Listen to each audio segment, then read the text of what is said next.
आज मैं बात करने वाला हूँ श्योरिटी के बारे में। श्योरिटी का मतलब होता है गारंटर। जब किसी व्यक्ति को जेल से ज़मानत मिलता है, बेल मिलता है, तो उसको बेल देने के पीछे कुछ कंडीशंस लगाए जाते हैं, ठीक है, कि उनको किस किस सूरत में उनका बेल कैंसिल हो सकता है और किन किन सूरत में किन किन कंडीशन के साथ उनको बेल दिया जा रहा है। तो बेल देने का एक कंडीशन ये भी होता है कि आपको गारंटर रखना होता है या कुछ पीआर बॉन्ड, आपको 25,000 30,000 कैश बॉन्ड बोलते हैं उसको, आपको वो भर के भी ज़मानत मिलता है। क्या होता है इस केस में, कभी कभी ऐसा होता है कि जो अक्यूज्ड होता है वो रेसिडेंशियल उसका महाराष्ट्र के अंदर नहीं होता, किसी और स्टेट में होता है, ठीक है। तो ऐसे कंडीशन में कोर्ट जो है श्योरिटी का डिमांड करती है कि मैं आपको बेल तो दे दिया हूँ, लेकिन आप ये इंश्योर करोगे कि आपको कोर्ट में हाजिर होना है और जो कंडीशन दिए गए हैं। कभी कभी कोर्ट ये भी कंडीशन पुट अप करती है कि जो अक्यूज्ड है उसको जो बेल मिला है उसको हर मंगलवार को या बुधवार को रिलेटेड पुलिस स्टेशन में जाके हाजिरी लगाना है, ठीक है। अगर वो ऐसा नहीं करता है तो उसका बेल कैंसिल हो जाएगा। तो ऐसे ही कुछ कंडीशन में एक कंडीशन होता है कि आपको श्योरिटी लाना है। श्योरिटी इसलिए रखा जाता है क्योंकि कभी कभी क्या होता है कि अक्यूज्ड का, जैसे मान के चलो वो किसी और जुरिस्डिक्शन का बनता है, महाराष्ट्र में कुछ कांड हुआ, जैसे मान के चलो मुंबई में अंधेरी में कांड हुआ। अब वो उसमें एक बंदा जो था वो यूपी का था या बिहार का था, कहीं का भी था। अब उसको कोर्ट ने बेल दे दिया कि उसका कोई लिंक नहीं है, बेल दे दो।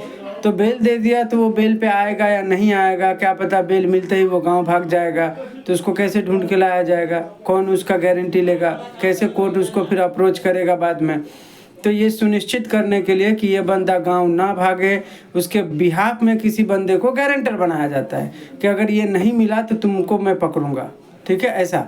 तो कभी कभी कोर्ट फाइन इम्पोज करके भी बेल दे देती है कि भाई 20,000 आपको भरना है और आपको बेल मिल जाएगा। वो इस कंडीशन में होता है जब बंदा प्रॉपर यहाँ का हो, उसका रेसिडेंशियल प्रूफ हो, उसका सब कुछ यहाँ का हो, तो कोर्ट कैश बेल दे देती है।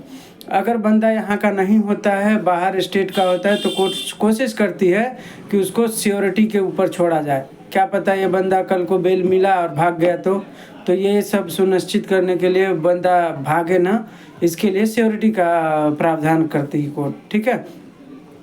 श्योरिटी के लिए आपको 5 चीज़ें लगती है कोर्ट में। जैसे कोई बंदा श्योरिटी बनना चाहता है, गारंटर बनना चाहता है, तो उसको आधार कार्ड, उसका पैन कार्ड, उसका रेसिडेंशियल प्रूफ, ठीक है, प्रॉपर यहाँ का होना चाहिए, ठीक है। इसके बाद आपको जो है वो जहाँ वर्क कर रहा है उसका वर्क डिटेल होना चाहिए, इनकम, उसका सैलरी कितना है, सैलरी सर्टिफिकेट होना चाहिए, इनकम का सर्टिफिकेट होना चाहिए कि इनकम कितना है उसका, बैंक का 3 महीने तक का स्टेटमेंट लगता है, ठीक है। तो ये 4-5 चीज़ें, और एक राशन कार्ड भी लगता है। अगर किसी के पास राशन कार्ड नहीं है तो बाकी के जो डॉक्यूमेंट है वो सब जमा कर सकते हैं। जिसके पास राशन कार्ड है और कुछ एक डॉक्यूमेंट नहीं है तो भी चल सकता है, ठीक है।